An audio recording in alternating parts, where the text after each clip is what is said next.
Today on Microgreens Farmer, I'm going to be sharing with you one of my least favorite activities I do on the farm, and that is cleaning and sanitizing the trays, the flats that I use to grow microgreens. Let's check it out.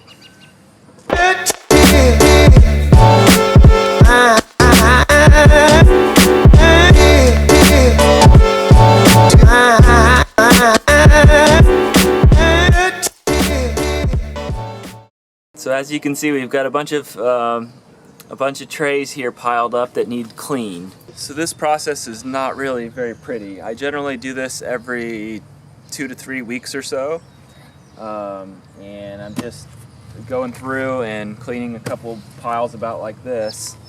And it's a pretty basic process. If you have a bigger operation than myself, I just running 6 lights and a couple cycles a week. If you have a bigger operation than that, then you might want to look into getting a power washer and power washing these and then sanitizing.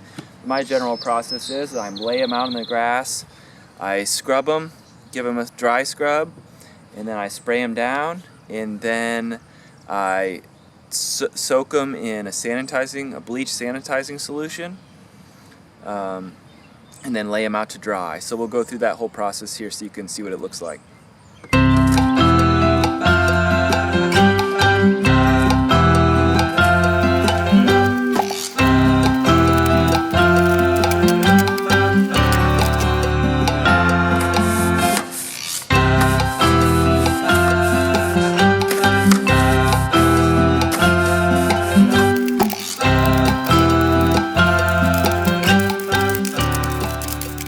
Okay, now that we've got them dry brushed, I just go through and I spray them all off. And if I think they need an extra brushing, I have a little hand brush. I throw them in one pile so I can scrub them a little bit better. If they have some extra dirt stuck on them. If they look decent and they're ready to be sanitized, I throw them in a tote. Just one of these totes right here. So that's what I'm going to do now.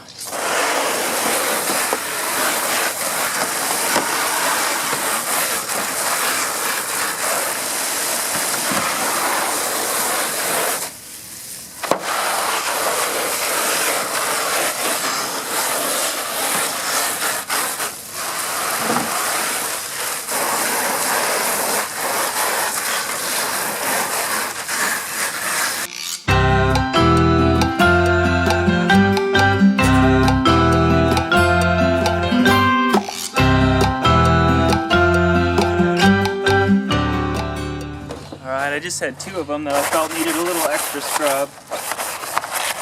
And the key to not having to scrub these too much is when you harvest your microgreens, you want to get them out of the container as soon as you can. Dump them in the compost. If you leave them in there, they get all dried up and the roots keep growing down through all the drain holes in the bottom of the trays. Get them emptied as soon as you can, thrown in your compost pile or wherever you do with them.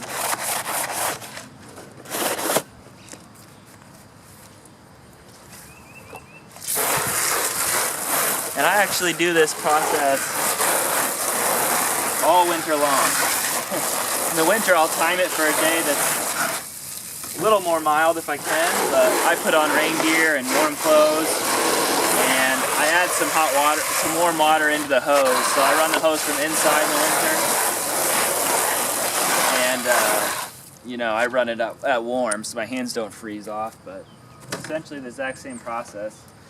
And so there we go. We got a bunch of trays. So now we're going to dip them in the sanitizer. I'll show you that process next. Okay, so this is what I use a trash can to sanitize them. And it only covers them halfway. This is I made a mark at like 11 inches.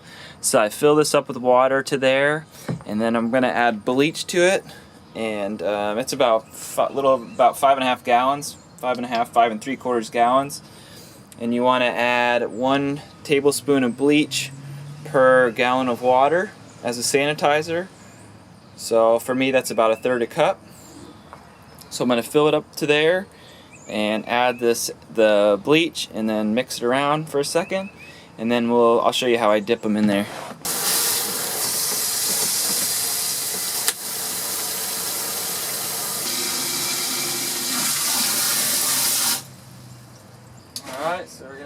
bleach.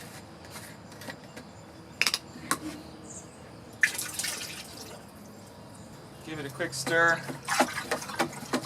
And then what I do is I add them individually, one at a time, so that I make sure that the bleach water is getting all throughout all of these. And just dip them in there.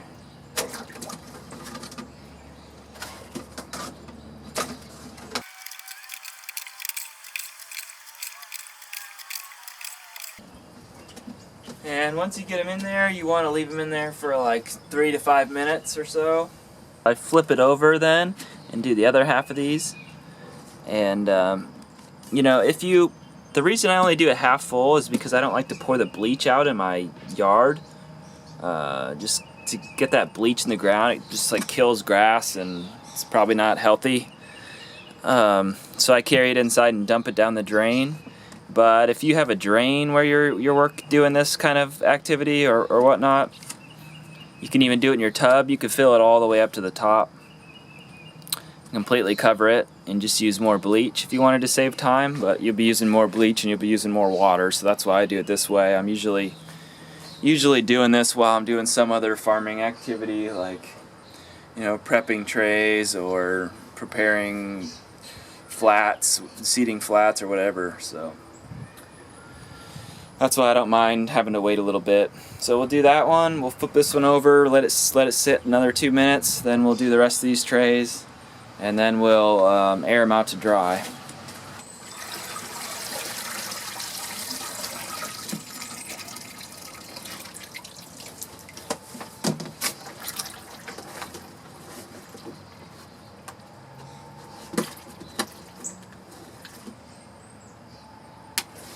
When you flip them over, I pull them all apart just to make sure that bleach is getting in there right against every tray.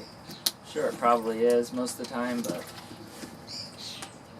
Alright, these trays are done.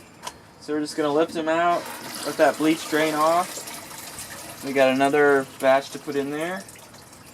And then we're just going to set them out to dry. We just kind of lay them out so that they get as much airflow as they can so they dry off. And in the winter time, I do this on I have this drying rack for my sunflower shoots and my salad mix. This is set up indoors in the winter time, so my crops don't freeze, obviously, and I don't want these to freeze either. So in the winter time, I usually set them up on there inside, but now in the summer, you know, in the warm season, these are usually stacked outside on sometimes on that rack when I have it cleaned off nicely, but a lot of times just on a fold-out table. So that's what we'll go do right now. We just stack them up to dry, sort of a pyramid shape here.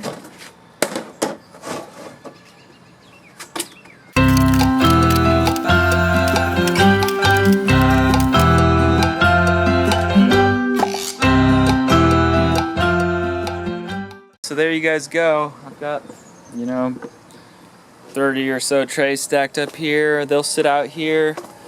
You want to do this on a day that's not too windy, obviously, or if it is windy, maybe you want to put a ratchet strap over, or a couple of bungee cords or something over there to hold them down. But they'll just sit out here for today. There's a light breeze, and they'll be dry by the end of the day. And then we'll just bring them back inside and stack them back up for use. But this is, you know, this is pretty essential for your microgreens, just to prevent mold and disease and stuff like that. It works good. It's a pain in the ass, and if you have a better way to do this, a faster way to do this, let me know. I've heard some people use dishwashers or something like that, but I don't know. This is it's pretty quick. It really doesn't take too much time, and just have to do it every week or two, or 3, or as long as you can possibly procrastinate to do it. If you found this helpful, you can hit the like button or subscribe to my channel if you're on YouTube. Leave a comment if you're on my website, and if you're new to microgreens and you want my free quick start guide, you can go to microgreensfarmer.com, put in your email address, and I'll email it right over to you. And also let you know about some of the training programs and resources and other free stuff that I have to offer as well. So hope to see you on there. Talk to you later. Bye.